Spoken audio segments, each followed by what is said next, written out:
সৌজন্যে জামান foundation.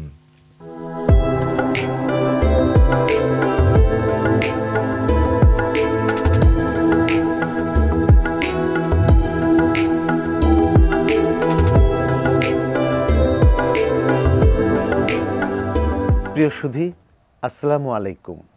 ATN নিউজের প্রতিদিনের নিয়মিত বিশেষ আয়োজন শিল্প সাহিত্য ও সেলিব্রিটি শো কবিবাড়ি অনুষ্ঠানে আপনাদের সাদর আমন্ত্রণ।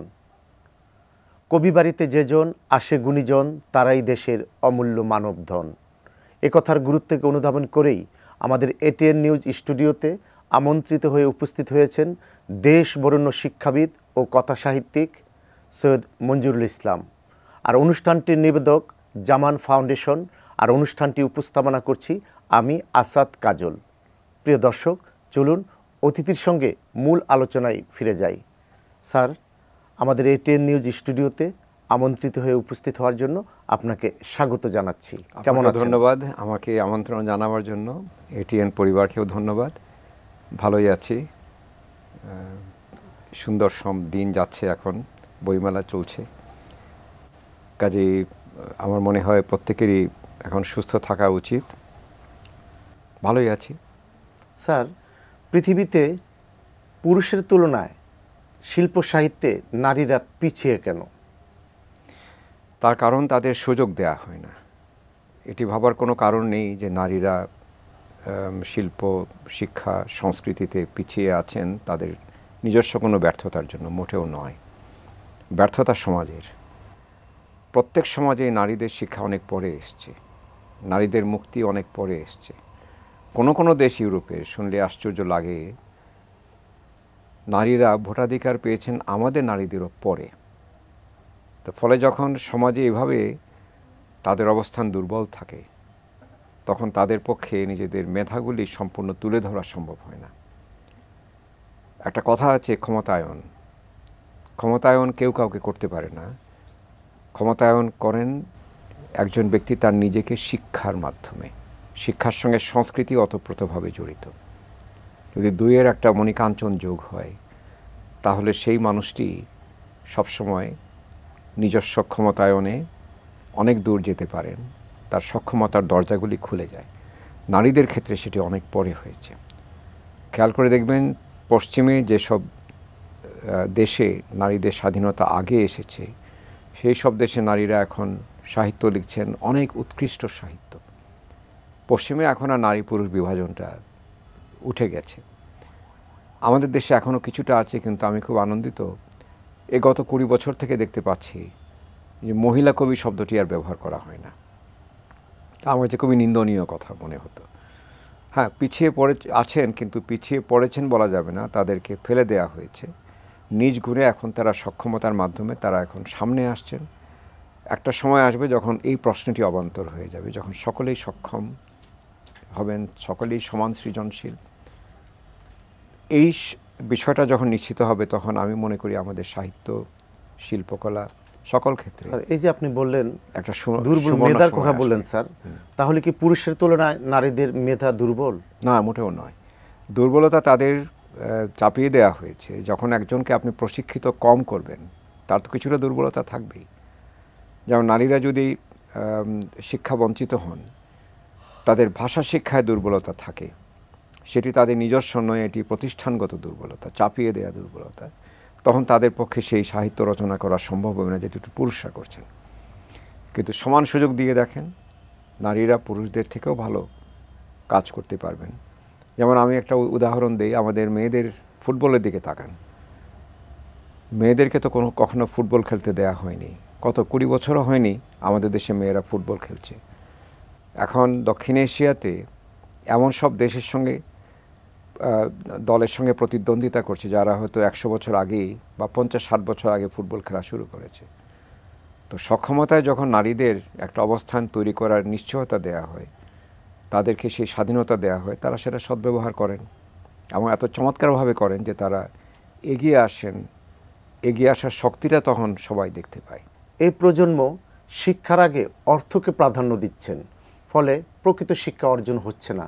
এ ব্যাপারে আপনি কি বলবেন? না, এই প্রজন্মের সবাই নয়। আমরা এই ধরনের যদি সামান্যীকরণ করি তখন যারা করছেন না তাদের প্রতি অন্যায় করা হয়।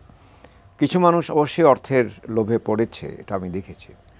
অনেক পরিবারের সন্তানদের সেই শিক্ষা দেয়া হয় না যেটি অর্থবিত্তের দিকে লালিত তত ধাবিত হয় না, যেটা হয় আলোকিত মানুষ তৈরির দিকে।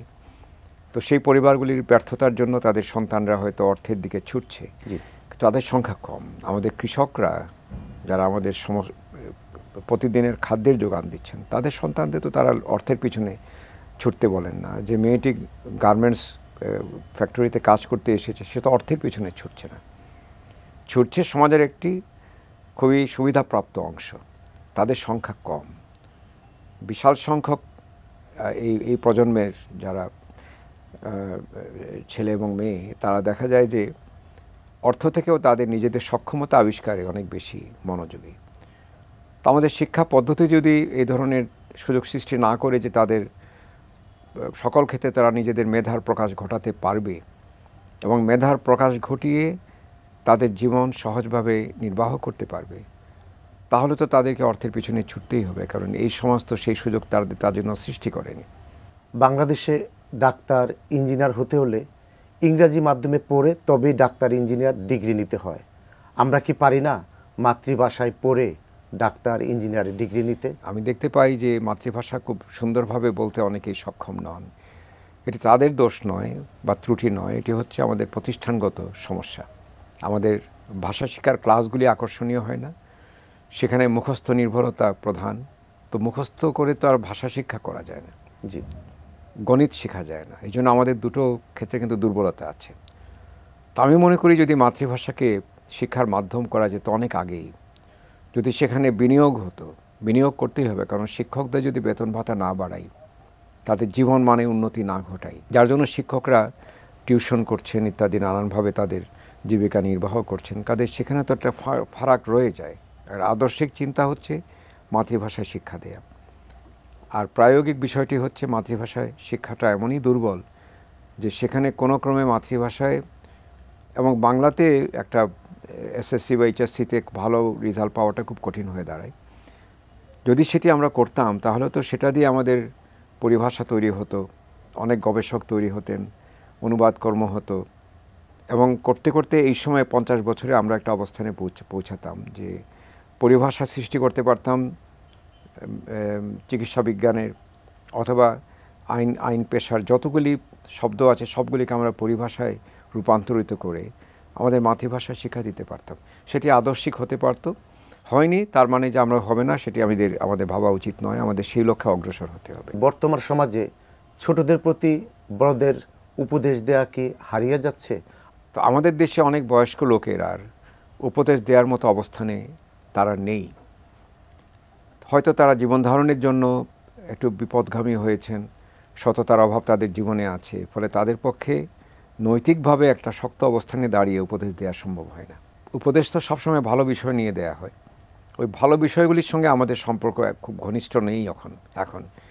ফলে খুব বেশি সংখ্যক অভিভাবক সন্তানদের আর উপদেশ দিতে পারেন না, নিজেরাই যেহেতু একটা দুর্বল অবস্থানে আছেন নৈতিকভাবে বা অন্য কোনো চিন্তায়।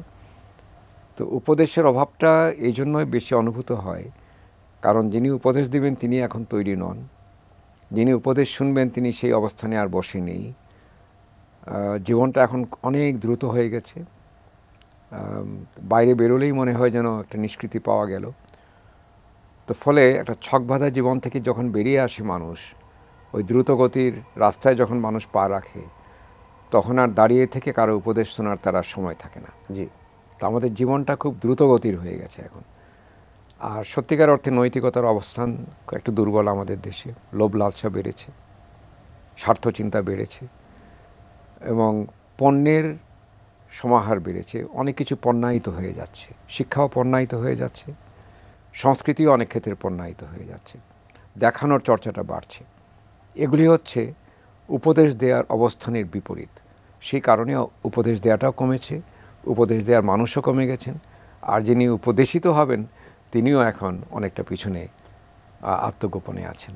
আমাদের শিক্ষা প্রতিষ্ঠানে সাহিত্য চর্চা আরও বাড়াতে হলে এবং প্রসার ঘটাতে হলে আমাদের কি কি করণীয় আছে বলে আপনি মনে খুব করেন? সুন্দর কথা বলেছেন। আমি দেখতে পাচ্ছি সাহিত্য চর্চা আসলে স্কুল কলেজগুলিতে হয় না। আগে যেরকম নিয়মিত ভিত্তিতে একটা সাহিত্য সম্মেলন হতো, যেমন খেলাধুলার বছরে একবার তো হতো, অ্যানুয়াল স্পোর্টস ইভেন্ট হতো, আমাদের স্কুলেও হয়েছে, সেরকম একটা সাহিত্যের মেলা বসতো, নাটক হতো, এগুলি আর এখন কোনো স্কুলে হয় না। কারণটা হচ্ছে পড়াশোনার চাপে আর পরীক্ষার চাপে শিক্ষার্থীরা এমনই কাতর থাকেন, আর শিক্ষকরা তাদের জীবন ধারণে যেন এত ব্যস্ত থাকেন যে সেদিকে সময় দেওয়াটা সম্ভব হয় না। এক সময় আমাদের স্কুলে যেমন দেয়ালপত্র লিখতাম, আমরা লিখতাম দেয়ালপত্র, নিয়মিত ভিত্তিতে দেয়ালপত্র লেখা হতো। তো দেয়ালপত্র এমন একটি জায়গা যেখানে সবাই প্রথম ক্লাস 6-7 থেকে শুরু করে কিছু না কিছু কবিতা লিখছেন, হয়তো ছোটো একটা প্রবন্ধ লিখছেন, সেগুলি তারা সেখানে ছাপাচ্ছেন, সুন্দর হাতের লেখা, এবং হাতের লেখাটাও সুন্দর হতো, সেটারও একটা পরীক্ষা চলতো সেখানে। দেয়াল পত্রিকা উঠে গেছে, এখন সবার দৃষ্টি মোবাইল টেলিফোন, যেটা হচ্ছে এখন অ্যান্ড্রয়েড অথবা স্মার্টফোন। সেখানে যে ছবি দেখছেন সেই ছবিটা এই শিক্ষার্থীদের মন এমনভাবে আলোড়িত করে রাখে যে পড়ার সময় তারা পান না। পড়ার সময় যত হারিয়ে যাচ্ছে, দেখার সময় যত বাড়ছে, তত এই সাহিত্যের জায়গাটা হারিয়ে যাবে। তবে এই নিয়ে আমাদের দুঃখ করে লাভ নেই, আমাদের যেটা করতে হবে, চেষ্টা চালাতে হবে যাতে সাহিত্যের পরিসরটা বাড়ানো যায়। আমার মনে হয় সেই লক্ষ্যে আমাদের এগোতে হবে। শুধু উন্নয়ন, আমাদের ভৌতিক অবকাঠামো আর এই রাস্তাঘাট তৈরি করে কিন্তু উন্নয়ন হয় না। উন্নয়ন করতে হবে মানুষের মনের, মানুষের মননশীলতার এবং মননশীলতা এবং সৃজনশীলতার। স্যার, সেই লক্ষ্যে আমাদের এগোতে হবে। প্রত্যেক মানুষেরই একটা ব্যক্তিগত জীবন থাকে, যা আমি ছাড়া অন্য কেউ জানে না। এবার জানতে চাই আপনার ব্যক্তিগত জীবনের গোপন কথা কি বলবেন? সেটা তো আমি এখানে কাউকে জানাবার প্রয়োজন দেখছি না, এটা আমারই থাকুক। আর গোপন বলতে তো অনেক কিছুই থাকে, আমি আসলে কোনো জিনিসই গোপন করি না, কিন্তু কিছু জিনিস থাকে নিজস্ব, অত্যন্ত ব্যক্তিগত, সেটা তো প্রকাশ্যে কথাবার্তার প্রয়োজন হয় না। তবে আমার বন্ধুদের সঙ্গে আমার ভালো সময় কাটে, তাদের সঙ্গে অনেক কিছু আমি ভাগ করি, ছোটোবেলার স্মৃতি, মাঝে মাঝে হাস্য কৌতুক হয়, হয়তো কিছুটা পরনিন্দা পরচর্চাও হয়, যেটি বাঙালির প্রধান একটা বিনোদনের মাধ্যম, কিন্তু সেটি এমনভাবে হয় না যে কাউকে খাটো করে হয় না। এই হাসাহাসি সময় কাটিয়ে আমরা আবার নিজেদের গন্তব্যে চলে যাই। ফলে এই একান্ত কথাগুলি পরিবারের মানুষের সঙ্গে শুধু ভাগ করতে হয় আর বন্ধুবান্ধবের সঙ্গে ভাগ করতে হয়। তো আমাদের দেশে দেখছি ওই যে ফেসবুক বা সামাজিক যোগাযোগ মাধ্যম চলে আসায় এই ব্যক্তিগত অনেক বিষয়ে এখন মানুষ প্রকাশ্যে নিয়ে আসছে, এটা আমার কাছে খুব পছন্দের নয়। আমার মনে হয় প্রত্যেক মানুষের একটা ব্যক্তিগত জীবন থাকে, যেটি প্রকাশ্যে নিয়ে আসা উচিত নয়। আবার যেমন একজন শিক্ষক অনেক কিছু করেন, সাহিত্য রচনাও করেন, সেগুলিও তিনি লুকিয়ে রাখার কিছু নয়, কারণ সেটি শিক্ষার্থীদের প্রয়োজনে লাগতে পারে। তো যেটি প্রকাশ করা যায় আর যেটি প্রকাশ করা যায় না, সে ব্যাপারে একটা স্পষ্ট ধারণা থাকা উচিত মানুষের। সেই ধারণা থাকলে হয় কি, অহেতুক একটা সমস্যা সৃষ্টি হয় না। যেমন আপনি এমন কিছু প্রকাশ্যে বলে দিলেন যেটা অন্যের চোখে হয়তো ভালো লাগবে না, বা আপনি নিন্দনীয় হয়ে যাবেন, কি দরকার? আপনার জীবন আপনারই থাকুক। তো কিছু জিনিস বলা যায়, আমি ছোটোবেলায় খেলাধুলা করতাম, সেটা তো আমার মাঠে গিয়েই করতাম, লুকিয়ে তো করতাম না। কাজে যে জিনিসটা প্রকাশ্যে ছিল সেটি প্রকাশ্যেই আসতে পারে, আবার কোনো সমস্যা নেই। স্যার, প্রত্যেক মানুষের জীবনেই একটা উদ্দেশ্য আমার লক্ষ্য থাকে। আপনার জীবনের উদ্দেশ্য আমার লক্ষ্য কি? আমার কখনো কোনো উদ্দেশ্য নিয়ে আমি জীবনে অগ্রসর হইনি। আমি খুব অলস মানুষ। আমার একটাই উদ্দেশ্য ছিল যে আমার জীবনটা সুন্দরভাবে কাটাবো। কোনো কারণে কোনো কিছুর পিছনে আমি ছুটব না। ফলে আমি নিশ্চিতভাবে যেটি পছন্দ করেছি সেটা হচ্ছে আমি আমার পড়াশোনাটা করে যাব, এখানে আমি ফাঁকি দেওয়ার চেষ্টা করব না। আর বাবা মা যেটা চাচ্ছেন আমার থেকে, সেটির জন্য আমি মোটামুটি মেটাতে পারি, সেই চেষ্টাটা করেছি। এর বাইরে আমি অতিরিক্ত কোনো পরিশ্রম করিনি। উদ্দেশ্য অনেক সময় নিজ থেকে তৈরি হয়ে যায়। যেমন কোভিডের সময় আমার উদ্দেশ্য ছিল আমাদের শিক্ষার্থীর সঙ্গে যেন আমার দূরত্ব রচিত না হয়, সেই লক্ষ্যে আমি কাজ করেছি। ইন্টারনেটে আমি ক্লাস নিয়েছি। কাজেই একটা সময় একটা উদ্দেশ্য তৈরি হয়, সেটি মেটাতে গিয়ে আমি আমার যেটুকু দায়িত্ব আমার পালন করতে পেরেছি করেছি, কিন্তু আমার মোটা দাগে বড় কোনো উদ্দেশ্য নেই। একটু অন্য প্রসঙ্গে যাব। আপনি ওল্ড ইজ গোল্ড, তরুণ শিক্ষকদের ভিড়ে আপনি ওল্ড ইজ গোল্ড কেমন আছেন? আমি তো ভালোই আছি। স্বাস্থ্যগত সমস্যা তেমন দেখা দেয়নি আমার। জি আর সবচেয়ে বড় জিনিস হচ্ছে মনের তারুণ্যটা ধরে রাখতে হয়। আমার সুবিধা আছে যে আমি প্রতিদিন যাদের সঙ্গে আমার বলা যায় সংসার, তাদের বয়স 18 থেকে 24-25 শিক্ষার্থীরা আমার। তো এই বয়স তো মতলববাজের বয়স না, এই বয়সটা হচ্ছে নতুন করে ভাবার, পৃথিবীটাকে জয় করার একটা উদ্দেশ্যের, এবং এই সময়টা প্রতিবাদের, প্রতিরোধেরও, একটা বিবেককে জাগাবারও। তো তারা এই কাজটি করে, আমি খুব আনন্দ পাই। ফলে ওদের সঙ্গে ওদের সহযোগী হয়ে আমার মনে হয় আমি আমার বয়সের যে সমস্যাগুলিকে আমার মোকাবেলা করতে পেরেছি। ওদের চোখের তারুণ্যটা আমি আমার চোখে নিয়ে আসার চেষ্টা করি, এবং আমার মনে হয় আমার ছাত্রছাত্রীরা আমাকে সবসময় জীবন্ত রাখার চেষ্টা করেছে, সবাইকে করে। আমি খুব ভাগ্যবান যে আমি অসম্ভব কিছু মেধাবী ছেলে মেয়ের শিক্ষক হতে পেরেছি, অসংখ্য তাদের সংখ্যা। স্যার, আপনি যে বললেন ছাত্রছাত্রীরা আপনাকে জীবন্ত রাখার চেষ্টা করে, তারপরও একটি প্রশ্ন করব, সেটা হলো যে জলে আগুন জ্বলে একজন বিখ্যাত কবির বিখ্যাত কবিতা। আপনি একজন লেখক, আপনার বুকেও কি আগুন জ্বলে? 18 বছর বয়স যে দুঃসহ, মনে আছে সুকান্তের কবিতাটা? জি জি। তো যখন বিশ্ববিদ্যালয়ে ভর্তি হতে এলাম আমি, তার আগে কলেজে থাকার সময়ে যখন পাকিস্তানের বিরুদ্ধে আমাদের সংগ্রাম শুরু হয়ে গেছে, তখনই আগুনটা জ্বলছিল যে দেশের জন্য কিছু একটা করতে হবে। তো এক সময় বুঝলাম যে আমি যুদ্ধ করতে পারবো না, আমার বন্দুক হাতে কাউকে আঘাত করা আমার চরিত্রের ভিতর নেই। তারপরও আমি চেষ্টা করলাম, হয়তো যেতে পারতাম চেষ্টা করলে মুক্তিযুদ্ধে, কিন্তু সেই সুযোগটা হঠাৎ করে চলে গেল। আমরা ভাবিনি যে এত তাড়াতাড়ি মুক্তিযুদ্ধ শেষ হয়ে যাবে। দেশ স্বাধীন হলে ভাবলাম যে আমাকে তো কিছু করতেই হবে দেশের জন্য। তো শিক্ষকতার পেশাটা বেছে নেওয়ার উদ্দেশ্য হচ্ছে যে ঋণটা আমি শোধ করতে পারিনি বিশ্ববিদ্যালয়কে, আমার এই ঢাকা বিশ্ববিদ্যালয় আমাকে সৃষ্টি করেছে, তৈরি করে দিয়েছে। যে সময় আমি বিশ্ববিদ্যালয়ে ঢুকেছি, বাংলাদেশের স্বাধীনতা আন্দোলন একটা তুঙ্গে পৌঁছেছে। ফলে আমি রাজনৈতিকভাবে, পড়াশোনার দিক দিয়ে, চিন্তাগতভাবে, বুদ্ধিভিত্তিকভাবে এবং সৃজনশীলতার মাপে আমি সত্যিকার অর্থে অনেক বড় হতে পেরেছি, নিজে যেটা ভাবতে পারিনি। তো শিক্ষকতা আমাকে সেই ঋণ শোধ করার একটা উপায় করে দিয়েছে। স্যার, দোষগুণ নিয়ে মানুষ, আপনার একটি ভালো দিক বলতে হবে এবং আপনার একটি মন্দ দিক বলতে হবে। ভালো দিক, আমি খুব আড্ডাবাজ। আমি আড্ডার চেয়ে বড় জিনিস, আনন্দের জিনিস আমার আর নেই। দ্বিতীয় হচ্ছে আমি খুব অলস, এটা আমার সবচেয়ে বড় দোষ। আমার স্ত্রী সবসময় আমাকে বলেন, তোমার আলস্যের কারণে অনেক সমস্যা সৃষ্টি হয়, তুমি কি জানো? আমি বললাম, না, আলস্য কখনো সমস্যা সৃষ্টি করে না, সমস্যার সমাধান করে। তো এটি নিয়ে আমাদের অনেক মজার কথাবার্তা হয়, কিন্তু আলস্যটা আমি আসলেই পছন্দ করি। মিলান কুন্ডেরার খুব বিখ্যাত ঔপন্যাসিক, যিনি নোবেল পুরস্কার পাননি, খুব দুঃখ লাগে আমার কেন পাননি সেই বিবেচনা, সেই কথাটা ভেবে। কিছুদিন আগে মারাও গেলেন। তার একটা বইয়ের নাম ছিল লেজিনেস, স্লোনেস মানে ধীরে সুস্থে যাওয়াটা। এই বইটি পড়ে আমার মনে হলো যে সত্যিকার অর্থে স্লোনেসটা জীবনের জন্য কত প্রয়োজনীয়। শুধুই মানুষ ছুটছে, একটা তাড়া মানুষকে কোথায় যেন নিয়ে যায়। দিনের শেষে এই তাড়া কোথায় নিয়ে যাবে? আপনার জীবন তো এই মাপের, আপনি তো চাইলে আপনার জীবনটাকে 200 বছর করতে পারবেন না। তো এত তাড়া দিয়ে আপনি যাবেন কোথায়? আমরা ঢাকা শহরে যখন দেখা যায় যে হর্ন দিচ্ছে একজন মানুষ, হর্ন দিচ্ছে কেন? সামনে 100টা গাড়ি দাঁড়িয়ে আছে। তো হর্ন দিলে সে কি আকাশে উড়বে, নাকি অন্যের জন্য একটা সমস্যা সৃষ্টি করবে সেই লোকটি? তারা তখনই দরকার যখন হয়তো আপনাকে এমন কিছু করতে হবে যেটা দেশের জন্য কাজে লাগে। আর নিজের জন্য তাড়া দিয়ে লাভটা কি আপনার? আলস্যটা আমার এই জন্য দোষও বলবো, আমি মনে করি আমার একটা গুণও যে আমি আলস্যটাকে পছন্দ করি। স্যার, আপনার প্রতি কৃতজ্ঞতা জানাচ্ছি। আপনাকেও কৃতজ্ঞতা আসাদ। আর যারা শুনছেন অনুষ্ঠান, যদি শুনে থাকেন এতক্ষণ পর্যন্ত, আপনাদের ধৈর্য ধরার জন্য আমি আপনাদের প্রতি কৃতজ্ঞ। প্রিয় দর্শক, এতক্ষণ কথা বলছিলাম দেশ বরেণ্য শিক্ষাবিদ ও কথা সাহিত্যিক সৈয়দ মঞ্জুরুল ইসলামের সঙ্গে।